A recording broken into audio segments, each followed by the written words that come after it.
છોટાઉદેપુરમાં રંગોળીનો રંગ બેરંગ બનશે. મરણ પથારીએ પડેલો ડોલોમાઇટ ઉદ્યોગમાં સુવિધાના અભાવે વેપારીઓએ અને માલિકોએ માથે હાથ મૂકીને રોવાનો વારો. દિવસે ને દિવસે મંદી અને ભાડા વધારાના રાક્ષસી ચરખામાં પીસાતો છોટાઉદેપુર જિલ્લાનો ગોરીનસ સમાન ડોલોમાઇટ ઉદ્યોગ. છોટાઉદેપુર પંથકનો પ્રખ્યાત રંગોળીનો ઉદ્યોગમાં દર વર્ષે 15 જેટલા કારખાના દિવાળીના તહેવારોમાં ઘર આંગણે પુરાવવામાં આવતી રંગબેરંગી રંગોળીનું વેચાણ કરે છે. રાજ્યમાં રંગોળીનો માલ સપ્લાય થાય છે, પરંતુ છેલ્લા 2 વર્ષથી રસ્તાની પ્રાથમિક સુવિધા, ભાડાનો તોતિંગ વધારો અને મોંઘવારીને કારણે 100માંથી માત્ર 25% ઉપર આવી ગયો છે. છોટાઉદેપુર પંથકમાં 32 જેટલી ડોલોમાઇટ પથ્થરની ખીણો આવેલી છે અને 130 જેટલા કારખાના. આ પથ્થરની ખાણોમાંથી પથ્થરના પાવડર બનાવવા અર્થે માલ કારખાનામાં જાય છે, જે ડોલોમાઇટ પાવડરમાંથી દિવાળીના તહેવારમાં રંગ આંગણાની સજાવટમાં ઉપયોગી રંગોળી પણ બને છે. પરંતુ EC સર્ટીને કારણે પથ્થરની ખાણો બંધ હોવાથી માલ નીકળતો નથી અને કાચો માલ પાવડરના કારખાનામાં સપ્લાય થતો નથી. 130 જેટલા કારખાનાને માલ પૂરો ન પાડતા તથા ખૂટી જતા 40 જેટલા કારખાના મિલ માલિકો દ્વારા બંધ કરી દીધા છે. જ્યારે હાલ રંગોળીનો ધંધો પણ થઈ શકે તેમ લાગતું નથી. ત્યારે છોટાઉદેપુરમાં ડોલોમાઇટ પાવડરની રંગોળીનો ધંધો રાજ્ય તથા પરરાજ્યમાં પ્રખ્યાત ધંધો માનવામાં આવે છે. હજારો ટન રંગોળી ગુજરાત રાજ્યના ભરૂચ, અંકલેશ્વર, વડોદરા, આણંદ, અમદાવાદ તથા રાજ્ય મહારાષ્ટ્ર, કર્ણાટક, આંધ્રપ્રદેશ, તમિલનાડુ, કેરાલા, તેલંગાણા, જયપુર, હરિયાણા, પંજાબમાં સપ્લાય થાય છે. પરંતુ હાલ છોટાઉદેપુર જિલ્લાના બ્રિજ તૂટી જવાને કારણે ગ્રામીણ વિસ્તારમાંથી આપેલા ડાયવર્ઝન પરથી છોટાઉદેપુર માલ ભરવા આવતા વાહનોને 100 કિલોમીટર કરતાં વધારેનો ફેરો કરવો પડે છે, જેના કારણે ડીઝલ વધુ વપરાય છે અને વાહન ચાલકો અટવાઈ જાય છે. જ્યારે ભાડા વધારે હોવાને કારણે પોસાતું નથી. જેવી વિકટ સમસ્યાને જોતા ડોલોમાઇટ ઉદ્યોગના ભાગ સમા રંગોળીનો ધંધો પણ બેરંગ બની રહ્યો છે, જ્યારે મિલ માલિકો અને વેપારીઓ મૂંઝવણમાં મુકાઈ ગયા છે. છોટાઉદેપુર પંથકમાં ધોરીનસ સમાન ચાલતો ડોલોમાઇટ ઉદ્યોગ કે જેમાં માઇનસ અને મિનરલ 2 ભાગ હોય, આ ધંધાની અંદર 35,000 કરતાં વધારે મજૂરો તેમજ કર્મચારીઓની રોજીરોટી નીકળે છે, જ્યારે તેઓનો પરિવાર આ ધંધા ઉપર નિર્ભર હોય. પરંતુ હાલ ડોલોમાઇટ ઉદ્યોગ મંદીની ચપેટમાં આવી ગયો છે. રસ્તાના અભાવ અને ડાયવર્ઝનોને કારણે વાહનોના ભાડા વધી ગયા છે, જેની સાથે સમય અને નાણાંનો પણ વ્યય થાય છે. સાથે સાથે EC સર્ટી ન મળતા, પથ્થરની ખાણો બંધ થઈ જતા મિલ માલિકોને કાચો માલ ન મળતા કારખાના પણ બંધ કરવાનો વારો આવ્યો છે, જે પથ્થરની ખાણો શરૂ કરવામાં આવે તેવી માંગ ઉઠી છે. છોટાઉદેપુરમાં ડોલોમાઇટ ઉદ્યોગ એકમાત્ર ઉદ્યોગ છે જેના ઉપર છોટાઉદેપુરનું અર્થતંત્ર નિવેલ છે.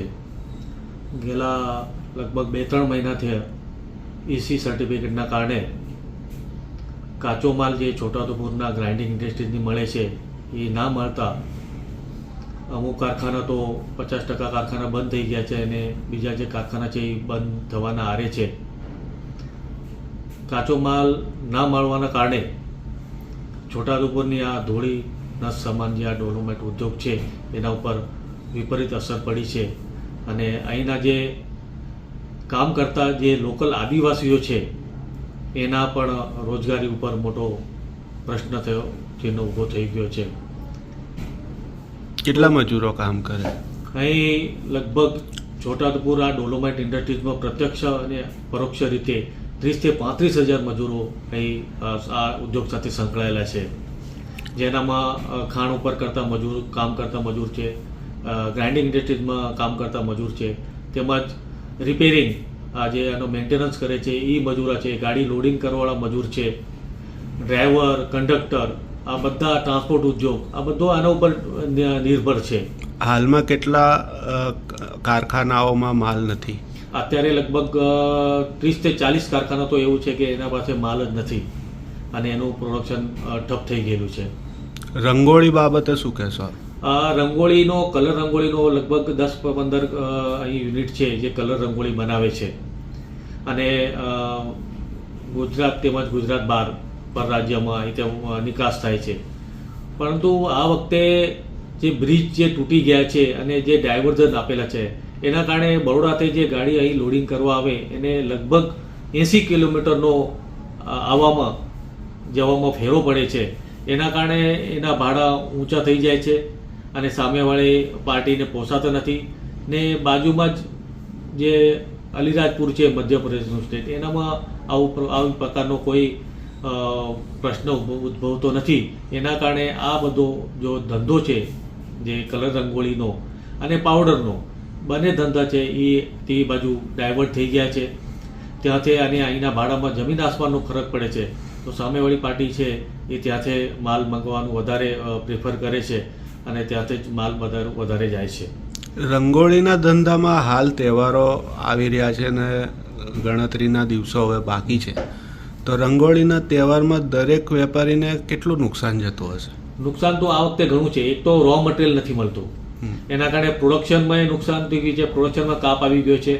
વત્તા જે આ ભાડું વધારે થાય છે અહીંથી માલ મોકલવાનું, એ ભાડું વધારે થવાના કારણે પાર્ટીઓ છે એ અલીરાજપુર તે માલ મંગાવવાનું વધારે યોગ્ય ગણે છે.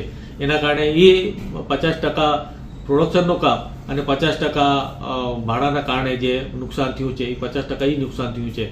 તે જે દિવાળીના પહેલાં 2 મહિનાનો આ ધંધો હોય એના ઉપર પણ માઠી અસર પડી છે. શું નામ? મારું નામ મિઠ્ઠલદાસ પટેલ, હું ઉપપ્રમુખ છોટાઉદેપુર મિનરલ મર્ચન્ટ એસોસિએશન. હાલ હું છોટાઉદેપુર લઘુ ઉદ્યોગ ભારતી જિલ્લાનો પ્રમુખ છું અને છોટાઉદેપુર મિનરલ મર્ચન્ટમાં સહમંત્રી છું.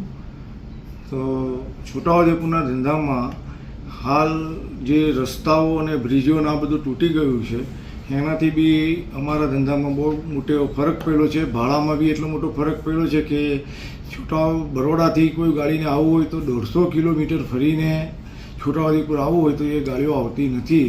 એટલે મહારાષ્ટ્રનો ધંધો અમારો બિલકુલ 10% થયો છે. બીજું કે અમારા છોટાઉદેપુરને અડીને બાજુમાં આવેલું મધ્યપ્રદેશ છે, તેમાં લગભગ બધો જ ધંધો અમારો ત્યાં જતો રહ્યો છે.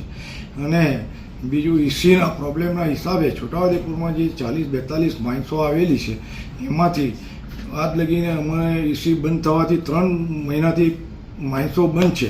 માઇન્સો બંધ થવાથી જે કાચો માલ પથ્થર આવવો જોઈએ તે આવ્યો નથી અને પથ્થર નહીં આવવાથી અમારા 50% ઉપરના ફેક્ટરીઓ લગભગ બધી બંધ થઈ ગઈ છે.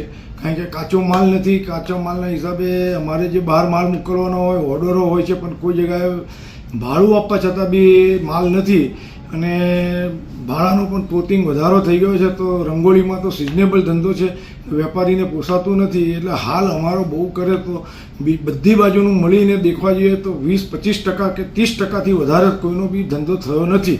અને એટલી બધી છોટાઉદેપુરમાં બેકારી વધી ગઈ છે કે અમારે ત્યાં જ્યાં દર અઠવાડિયે શનિવારે હાટ બજાર ભરાય છે, એમાં બી તમે આગળના વક્તાઓએ કહેલું છે કે છોટાઉદેપુરનો હાટ બજાર બી તમને બતાવે છે કે કોઈ ઘરાકી નથી કે કશું જ નથી. એનું કારણ છે કે 20-25 હજાર ઉપરના લેબરને અમે જો અહીંયા મજૂરીને બધું આપતા હોય, આ તો માઇન્સ ઉપરના જ આટલા છે, બીજા અમારે એને સંલગ્ન જે ટ્રક ભરવા આવતા હોય એના મજૂરો હોય છે, ફેક્ટરીમાં જે કામ કરતા હોય એ મજૂરો હોય છે. આમ કરીને તો 40-50 હજાર મજૂરોનું રોજીરોટી જાય છે. અને આજકાલ દિવાળી તો એવું છે કે દિવાળી કેવી રીતે કરવી તે કોઈને સમજ પડતી નથી. એટલે સખત મારો છે બેકારીનો. તો આના માટે સરકાર અમને કોઈ બી જગ્યાએ આની રાહત આપે, કાં તો અમને કાચો માલ આપવાની બી વ્યવસ્થા કરે તો થોડી ઘણી રાહત થાય. આમાં સરકાર જે બી કોઈ મોટી કંપનીને આપવાનું હોય કે જેને બી આપવાનું હોય, જે લગીને પોલ્યુશન સર્ટિફિકેટ એનું ના આવે તો અમને કાચો માલ મળી રહે એના માટે કોઈ બી વ્યવસ્થા એ લોકો સરકાર થ્રુ કરી આપે તો અમારી લાગણી અને વિનંતી છે કે તમે આ રીતે અમને પોઝિટિવ જવાબ આપો તો વધારે સારું. નામ? મારું નામ રમાકાંત કાંતિભાઈ ધોબી.